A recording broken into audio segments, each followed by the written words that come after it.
Hi, Victor. So here we go. I'm looking forward to talking to you. I'm going to make you the presenter, and it's been a while. So welcome back to F.A.C.E, Victor. Thank you very much. I heard you for a second. All right. All right, I'm gonna raise my volume a little bit. Make sure that okay. You're good. You're loud and clear. real good. Welcome. Hey, I enjoyed that interview you had with Greg. You know, Oh, I yeah. used to I think one of the first things I ever really wanted to study when I got into technical analysis on a serious basis was Elliott wave, and I bought Prechter's book where he put together kind of like a biography on R.N. Elliott. Yeah. And on the first page, I freaked out because it said that R.N. Elliott was born on the same day I was, which was July 28th. Wow. And there's another person that I love a lot, and you probably have interviewed him already, Larry Pesavento. Oh, yeah. Larry's Larry the legend. Larry the Legend. He's great. His books on astro trading are tremendous. And he also is born on the 28th of July. So all you guys, and you know what? That's three. So yeah, that's completion there. You and Larry and R.N. Elliott. What a great service you guys would have if we could bring back R.N. Yeah, That's let right. me ask you something, Victor. Sure. Is it true? I mean, people try and downgrade R.N. Elliott and say he died penniless. Is that a true fact, or is that just people, the haters? Are you referring to Elliott or Gann? Because there's also R.N. Elliott. R.N. Elliott. I'm not quite sure. I know he got very sick. I think he had like colitis or cancer or something. He got very sick. Yeah. But I'm not sure if he died penniless. But I never really had access to information about whether he made money doing this or he just made money writing a newsletter. Okay, yeah, because there are some people that are like that. It brings to mind that guy who wrote a newsletter out of La Jolla for many years. Do you know who I'm talking about? Very famous guy, wrote a letter for 40 years. Can't think of it. Joseph Granville? No, this guy was out of La Jolla. Anyway, enough of that. Okay. All right, so. I know you have some things you want to talk about, but I want to talk about something and get your view on it. We recently had a contest about trading setups, and right now we're looking at your page with a lot of different pictures. But people having kind of a spaceship set up with lots of screens and everything. Do you think that Gann, who did everything by hand, would have liked to have this, or it was what made the masters, the fact that you couldn't be lazy, and NLP says that it has more impact on your brain when you write something down than if you just look at it. What do you think? You think they would have liked the modern style of trading, or what made them masters was they had to, set up their own graph paper and drawing things on freehand? What do you think? I think that drawing freehand on graph paper is very important, and I think Gann would have said the same thing. Because I know people that will graph Gann lines, angles, and levels on paper only. They have a feel for the market. They say that the market feels different to them when they graph it on paper from day to day. So, but I would also think that if Gann was so advanced with his techniques that he would have embraced having 2 or 3 screens. Now I only have 3 screens, just so you know. I don't have a big command center setup like my son does, where he has like six screens doing his stuff. I'm happy with 3 screens. Yeah, I work with 2. So yeah, I needed a little extra real estate anyway to put some things up there. But so what's on your radar lately here, Victor? I know you wanted me to ask you about McWhitter. Yeah. Maybe we could get that. Let me just start here by paying homage to my granddaughter, Hallie. and I'm going to put up a picture for you because I just wanted to. This was a big deal with me. I thought it was a cute picture I took of her.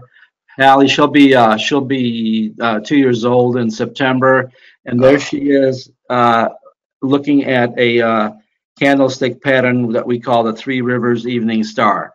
So that was my opening statement there. Oh, okay. Is that a book you wrote that she's looking at? No, I'm just making that up. That was a big joke. I put that on. I put that on Twitter, and I looked at a pattern, and I thought the Three Rivers Evening Star was an interesting pattern. So. Okay, so I mean, what you've come up with, Victor, is you know, you're kind of, is would you call it a blend of everything you've learned as a scholar of all these guys? I mean, you come up with people that you know, I don't even or haven't heard of. Like, for example, you brought up Mick Werder. You know, I mean, I've never heard of Mick Werder. So, well, go ahead. I agree. I come up with my style is a combination of a number of things, and I don't want people to think that, you know, I'm all about. I'm not. You know what? The guy I was thinking about, someone in the attendees, Mal said it was Richard Russell. So, you know, I remember Richard Russell. Yes. And he had a very famous letter for 40 years. And yes, he did. There again was, I believe, an example. His wife said that, you know, he never really was successful in the market. But you know what? I know a lot of people were successful following his work. So, you know, some people can analyze and give great advice, but when it comes down to the pressure and the heat of being in the market with money on the line, they don't have the paradigm to do it. But it doesn't discount their analytical skills, does it? No, it doesn't, because I think that some of the best trading books I've ever read were written by actual traders, not economists or people who studied the markets, you know. And never had the experience of trading. So I'm like you. You know, my background professionally was in the brokerage field, between being a stockbroker, being a compliance officer, worked in the backroom office. You know what I call compliance, Victor? Yes. My trading warrior brother? Yes. Pus control. That must have been a fun job. Look, Mr. Jones. You know, that's a margin clerk I'm thinking of. But go ahead. Yeah. Well, I've got to tell you a story. Then I'm going to be real quick because I want to show you a bunch of stuff here. Okay. When I worked in Chicago for Oppenheimer and Company as a stockbroker, I got hired out by a headhunter because before that I worked for Dean Widow Reynolds in their stores, you know, the Sears stores concept. Oh yeah, I worked for them on the floor. Yeah, I bought a washing machine and a share of IBM. Right. So I got hired out to work for as a broker at Oppenheimer and Company, and there was a guy that sat across the aisle from me, and he was really the hottest thing under the sun. When they brought him in, everybody said he was from the old Drexel Burnham Lambert office, and they went under. So he came over. Well, that was Michael Milken's home. Michael Milken's home. All right, go ahead. So, so my manager, who always would look at me straight in the face and thinking that I wouldn't notice, he would always reach down to the middle of his desk and open up the side drawer and turn on the tape recorder and pretend like as if he wasn't, you know, getting caught in the act. Well, anyway, he told me that I need to pattern myself the way Russell operates, and it'll be my job to keep him on this side of the law. That was his exact quote. I'll never forget it. And what he didn't know was that I sat right next to Russell, and I knew exactly what he was up to, because what he would do. In the morning, he would have his Dun & Bradstreet business cards. He would call CEOs and presidents of medium-sized companies in New York in the morning. Then he would call them in Chicago at lunchtime. Right. And then he would call them at night in L.A. And he used to do this trickery where he would try to get past the screener, which usually is a secretary. Yes. And he would only use his first name. And he said, "Tell him Russell is calling." And they would think it was a friend or something. He'd get him on the phone. But he would say stuff like this, which he never even met the guy before. He would say, remember when I told you that Qualcomm went up 20 points last week? Well, here I am again. Well, he opened up fake accounts, and they fired him. And he got so upset, he crushed the front door of the office, and he threatened the manager. And we had people that were security in our front lobby for about a week. So that's a great story for you now. Okay. So what are you seeing here in different markets right now, Victor, or you know, some of your work? You recently tweeted some type of pattern that would imply a potential triple top in SPX. Yes. Okay. Well, let me go. Go ahead. Yeah, let me go to that screen.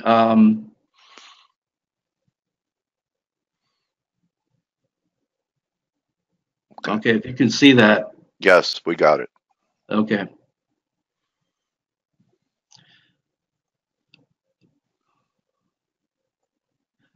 There's a in this particular case, there was a mini triple top on 12.3. If you see that, the third top was the yellow. Okay, that happens quite a lot. So pay attention to that, everybody.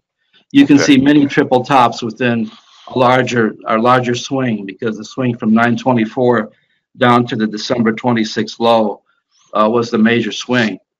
Right now, I'm going to change the screen because I want to talk about how to correctly draw a GAN line, GAN angles, one by one. The big thing for me is that a lot of the services that you can get for free have the GAN fans, but you have to be aware that when you draw the GAN fan and just put it on a chart, it's not going to correctly draw the most important line, which is the one by one, which is the one that I have here. Why don't they include that? If it's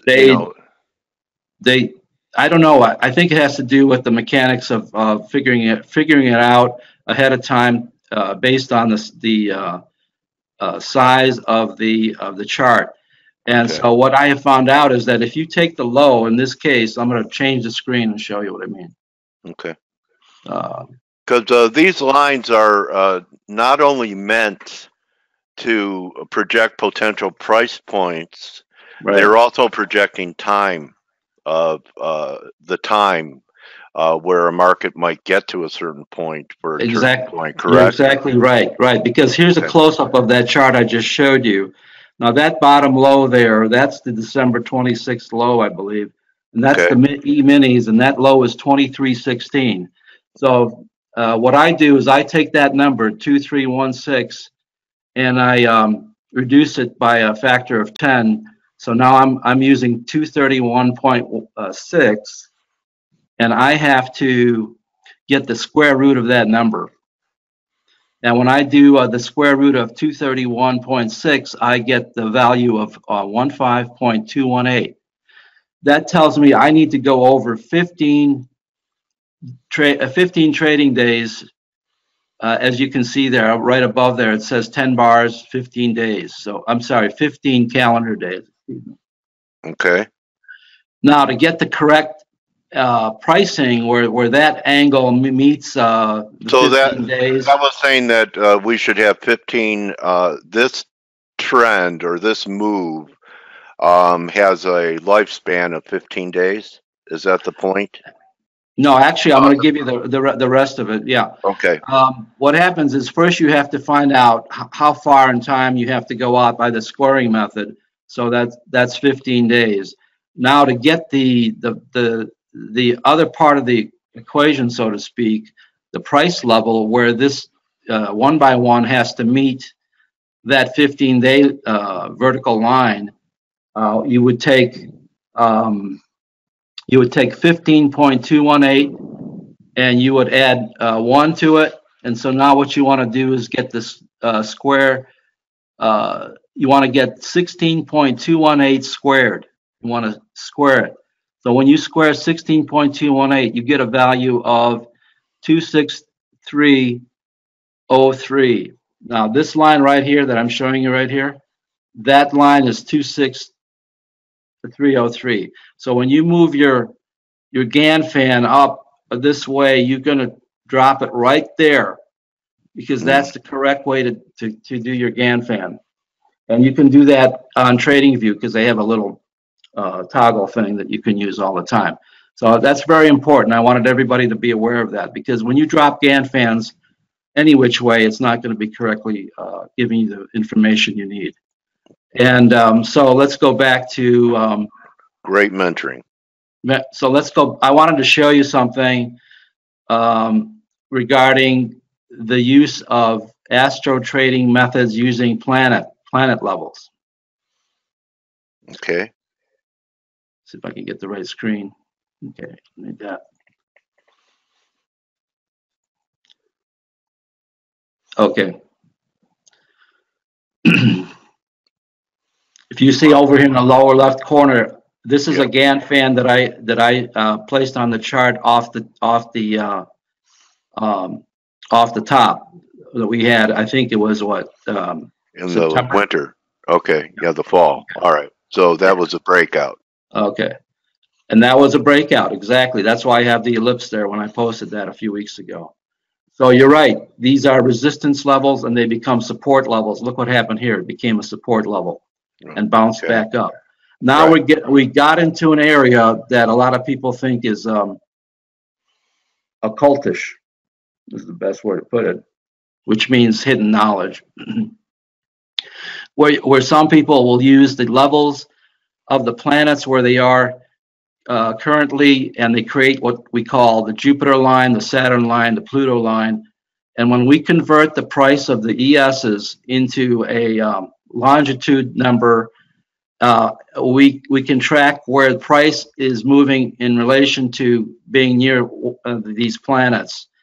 So if you can see here, back here in the rally stall, there was almost a double top here, and it got resistance at the Pluto line. It dropped back down, dropped below the Jupiter line, which is a tradable line, by the way. Came all the way down, and when I wrote this, put this chart out a few weeks ago, I said ahead of time, if the ESs go to 2730, price will be exactly 180-degree opposition to the planet Uranus at 0 Taurus, and that's exactly what happened. It hit that level and bounced off of it. That's another tradable level. And then it took off. And when price goes back above the Jupiter line, it's a tradable level right here. You know, someone also told me, and this is a great explanation, and, you know, I was short going into it, but it was such an ugly week. I gave that more heavier weighting and, you know, paid the price the week after. That was also a Bradley turning date. What's your view on Bradley stuff, the cytograph, etc.? I've looked at Bradley. I have my own version of Bradley. It's called VMEMA, which stands, the VMEMA are abbreviations for the planet Venus, Mercury, and Mars. And I've done computations on that. It's based on the declination of the planets, not the longitude level. So it's a different story there. My God, there are so many ways to skin a cat up in the heavens, isn't there? Yes, and Bradley now here's the part that everybody should be aware of. Bradley was working great until the beginning of the year, and it was calling for a huge decline, I think, in February or January, which we started to get, but then it didn't go down any further. It bounced back up, and the same thing happened with my VMEMA. It called for a market top in September. And it started to go down, but then it stopped and went back up. So I don't know if the powers that be are manipulating the market so that it can stay afloat as long as it can or not. But yes, Bradley works well when I think there are no extra conditions going on in the market. Okay, well, I know sometimes, you know, it might be projecting a high and the cycle inverts. Does the same thing happen with your work where you might be, you know, in advance thinking it might be a high and instead you get a cycle inversion and it turns out to be still a significant turning point, just not the expectation of it being a high and turns out to be a low, or the expectation of a low and it turns out to be a high? It happens more in Bradley than it does with mine. Okay. And I wanted to go and keep moving here because I want to cover as much as I can for your students. When it comes to that particular question you had about inversion, Larry Pesavento wrote in one of his books, pay attention to when we have a solar total eclipse, because it could mean a major turning point in the market. For example, back on August 2021, we had the solar eclipse, so that's on my son's birthday. And I told him a year before that, I said, be careful, there's going to be a solar eclipse on your birthday. Let's see what the markets do. Now, Larry says the markets turn around dramatically if you're in an uptrend going into the eclipse, you're going to have a downturn, and it's vice versa. If it's in a downturn and you have an eclipse, it's going to turn up. But he also said, and this, I'll never forget what he said. He said, if the market does not turn down when the eclipse happens, you should see much higher prices. And if you remember, and I've got to find the chart, that's exactly what happened. The market took off like crazy. So he was correct with that approach to the market. McWhirter,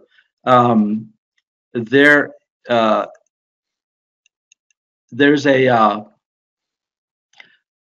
theory that following the north node, which is the level that the moon's ecliptic crosses the Earth's, there's a north node and the south node, and her theory was that when the north node leaves when the north node leaves the sign of Leo, the market will turn down, and the cycle will then, the economic cycle will move lower. And the north node actually left Leo basically in the fall of this year, and now it's going in a fall of last year. Yeah. Okay. And that implies that the economic cycle has topped out, and we're going to be in for probably 8 years of downturn economic cycle, because the completion of the North Node revolution is 18.5 to 19 years. So half of that number is 8 or 9 years. And let me just see here. Okay, so basically we have 18 years up from the year 2000. We had a break. Yes, that's exactly right. Okay, so even though we had the dot-com bust, it was the beginning of an upcycle, and within that upcycle, we had the interruption of dot-com and then the housing crisis. So you could still, even within a larger degree idea, have major interruptions, right? Yes, because she wrote in her book that you could have interruptions in the larger sequence, which I just described, based on aspects between the larger planets with each other, like Jupiter versus Saturn, Neptune, Uranus. So you're right. That's what happens with her theory, is that you have to tweak it a little bit. Okay. But I remember that I looked up her. Let me see if I can show you this here. Okay, this is a good example. I found this chart where the person had put together the events on the left-hand side and where the North Node was in relation to the signs. And if you go down to the crash of 29, it stayed in Taurus for the whole year. Now the North Node moves in a clockwise direction when all of the other planets, the moon and the sun and all the planets, move in a counterclockwise direction. So it's a weird situation. The North Node moves in the opposite direction. Let me show you a chart of it. But before I do, did you see when I mentioned the dot-com? You mentioned the dot-com bubble? Yeah. Go down to the bottom, the third one up from the bottom, the dot-com bubble. I see it. Left Leo and went into Cancer in March of 2000. That's what happened with our market in September of this year, because if you consider the ES's all-time high, it has not been exceeded as of yet, and so September remains the all-time high. But Leo, the North Node has left Leo earlier this year, so it's showing that the cycle is about to turn down. Now let me just find you another chart I can show you on that. So let me ask you, no matter what the study is, you know, you're getting a lot of macro ideas, which probably give you what, biases on what you should look for to fine-tune trading strategy or an investment theme. These things are background, and then you implement your work with your rivers, your proprietary system to give you entries, because they're just too macro to trade off of. You need maybe to dial in shorter term, Victor, to come up with a strategy, right? Exactly, because this is all, you know, this is all long term. So if you're a position player or you've got a 401k, you know, you have to plan ahead. How about this, Victor? Forex Gal's asking, why do you have a pyramid with number 33 at the top? Just wondering. Good question. Well, there's a group of people that are students. I'm one of them, of Gary, the numbers guy. He's a numerologist. He happens to be on the east side of Cleveland. I'm on the west side, which is convenient. And so when we post on Twitter now, that's good. It's like our little logo. That means we're part of that group. So that's what's going on. All right. And isn't it great how you met? You know, really, Twitter has been great for me in that way. All the people you meet through it, and then, you know, can develop relationships and collaborate with people. Really, it's been tremendous for me. I agree with you, because one of the people that I met 4 or 5 years ago, he's a good friend of mine now. Yeah. His name is Spencer. He goes by Spencer. I met Spencer on the internet. Yeah, he's your number one fan. Yeah, I did a lot of work with him. He and I worked on screens together, and we developed a system together to track the market, which has been working out very well. So I have a lot of respect for him, because he's a great guy.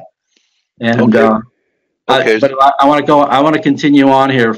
I don't know how much more time we have here, but as much as you want. I wanted to tell you that there's been a big. There's always been a lot of questioning as to what Gann meant by the title of his book, "A Tunnel Through the Air," which I'm going to post right there, because it's written in code, and the code in there is the how he used the moon cycle to trade wheat and I believe corn, and a company that sounded very much like General Motors. If you look at this cover, there's like a white tunnel going through across the screen. It looks like a lot of planes from Boeing. That's right, and also it's called foreshadowing, because when I look at this now, I think of 9/11 with this plane down at the bottom hitting the World Trade Center. But that's not what I want to talk about. I want to say, okay, what did he mean by tunnel through the air? I haven't heard a good explanation of what he meant by that. Now, here's one explanation I'm going to give you that I made up. And as Gann would say, I don't want to talk about all of my secret methods, because if I ever told you, you wouldn't believe, you know, how I did it. So let's go to the next screen, which I have never seen this cover. You see the cover now? Now the cover has trading bars. See that? That's not on my original, not on my book that I have at home. Or Ranko, but yeah, I see that. Okay, so let's think about that tunnel through the air. Now we have bars in the tunnel. So the question is, well, how can we work this to our advantage, or make use of it in our trading methods? So here we go. Here's the explanation. Because he used the word air, we're going to go to this right here. Air signs. Air signs. Okay. Aquarius, Gemini, and Libra are the 3 air signs. Yeah, I'm a Gemini. I've been told I'm full of hot air. Okay. All right. Well, now let's go. All two, my twin too, man. Yeah. Yeah, your twin. Okay, and so let's go to Aquarius. Aquarius is January 20th to February 18th. Basically, you're going to see the signs start usually on the 20th or 23rd of each month. So Aquarius is January, starts on the January 20th. Gemini, your sign starts on May 21, goes to June 20. Yeah. Libra starts on September 23, goes to October 22. So you need to know these dates because of what I'm going to have your students do. So are these lunar? Does it equate to the 28-day lunar cycle? These signs? Actually, it's a whole lot different, and what you're going to hear is totally outrageous. Okay. When you go back to those periods in time every year, take the highest high of the market and the lowest low in that time period. So, you know, going back to this here, find out what the high in between the high was and the low was between January 20th, 18th. Then plot that, and then go to Gemini, May 21 and June 20, and get the high and the low for that period of time and plot that. And then go to Libra, September 22 to October 22, and plot that. Now draw lines, and I didn't have a chance to do it, but draw lines that link the tops of those 3 periods with each other, and draw lines that link the lows of those 3 periods with each other, and then draw a median line, you know, kind of like a 50% line. And that's what I think he was talking about when he said the tunnel through the air. And what you'll see is that the tunnel actually moves very similar to what the market has done since September. Interesting. So that's just an interesting observation. Yeah. And one more, another thing, the Ganz 144, which I mentioned, I was going to talk about. This is the Ganz Square of 12. He thought that the square of 12 was more important than the square of 9. They are related to each other, but the square of 12, if you multiply 12 by 12, you get the number 144. So in the very top right of the square, you see the number 144. And 144 he thought was very important in using when you look at daily bars, weekly bars, monthly. And it also, he was very big on space. So not only can you use it to track price, you can also use it to track time, and you can also use it to track space. What he means by space is if you take the major high and low, like the January high and the March low, that is a number that you can track on here and use this. And see if I can give you some more information on that. Let me ask you this, Victor. With all these different things that you watch and that are giving you different types of market messages, you know, we just entered spring. Is there anything that is on your radar that we should track for a possible scenario in the market? Yes. Let me get you that right now. Here's one right now. I wanted to talk about gold because, you know, Basil 3 is coming up March, what is it, 29th? Yeah. Okay. I didn't even know. Okay. Yeah, Basil 3 is going to be very important because the Bank of International Settlements has given central banks the ability to hold physical gold and treat it as money.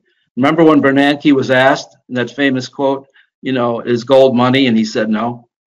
Well, it's going to be money now because central banks have been loading up on gold for the last 3 years because they're going to treat it as a mark-to-market asset on their balance sheets. Okay, so that's why the Chinese have been so aggressive, and I guess it's been Russia, China, maybe Iran, India. Okay, but none of the Western economies are doing that, are they? I think they are, but I don't know. I have to see if I have that chart for you. But let me go and show you this one real quick. Okay, yeah, This go ahead. is the gold daily GLD daily chart, and this is from 2011. Remember the famous 2011 high, and then the 20 looks like 2015 or 16 low. I did a 50% line because you know I like 50%. Right. And the 50% line is coming in at 143 there on the left. So here's the deal. If these banks are going to stop artificially selling short gold contracts with impunity, which they have over 10 years, are they going to stop selling those contracts? And now are they going to just let it, let the price float where it should? So I'm using this 50% line as a major line that if price goes above it, I'm a buyer. Okay. Interesting. So until if price doesn't go above it, I don't do anything if I want to. So I want to go long GLD. There's another chart. The Nifty 50 for my friends in India. There's a major double top coming up here. And if you look from the August 28th, 2018 high, which is the arrow here on the left, and the March 28th target date is exactly 144 bars. See that? Yeah. And there were, again, we talked about the mini triple tops. There are 3 triple tops here in the middle of the screen with the X's on them. Yeah. And there are multiple overlays of the 144. I found that the 144 actually can be used as trading days or as calendar days. Also, half of 144 is a usable number, which is 72. 0.618 is a usable number, which is 89. And I've even used I've even used 1.618 as well. So what's interesting about this chart is that these dates, March 28th in the yellow arrow here and March 25 at the bottom, are very close to each other. So there's a major double top working. And Gann always said sell a double top. He also said sell a triple top. Now here's a triple bottom right here, the 3 yellow X's, and then the February 19th was the 3rd bottom. And the market took off on the upside. It also moved above the Uranus line, which is a buy signal, and it also moved above Mars. Let's see if I can get you one more here. And that's Basil 3 coming up, Victor. Basil 3 is very important. I don't know if people have been talking about it, but I think it's a big deal. They haven't been. And the other thing I want to mention is when you look, here we go. I got the Basil 3 chart I wanted. Basil 3. Here's central bank gold reserves, Turkey, India, China, Russia, like you said. Yeah. Have you noticed that since 2015 and going forward, a lot of buying in physical gold? Yeah. Because they're going to be holding physical gold, as I said before, mark to market as a real asset that they can declare. So it would be in their best interest not to short sell the contracts. Don't you agree, Dale? Yeah. And that's the whole thing Jim Sinclair was talking about, the what is it, the emancipation of gold from paper contracts, and that's why they opened that cash and carry gold exchange, I think, in Singapore, right, bro? Yeah, that's right. Yeah. I know who Sinclair is. I've watched his videos. He's very good at it. And some of the projections that I've heard is that if gold were to be 50,000, if gold were to be counter rated against outstanding debt, U.S. debt, or even outstanding world debt, the price of gold should run from anywhere, I've heard, from 25,000 to 50,000. Yeah, that's. Now, I'm not going to make that prediction, but yeah, that's amazing. Yeah, well, Shakespeare said, "May you live in interesting times," and some of the things that you showed us, that McWhirter, is that the name of McWhirter? Louise McWhirter. Yeah. Okay.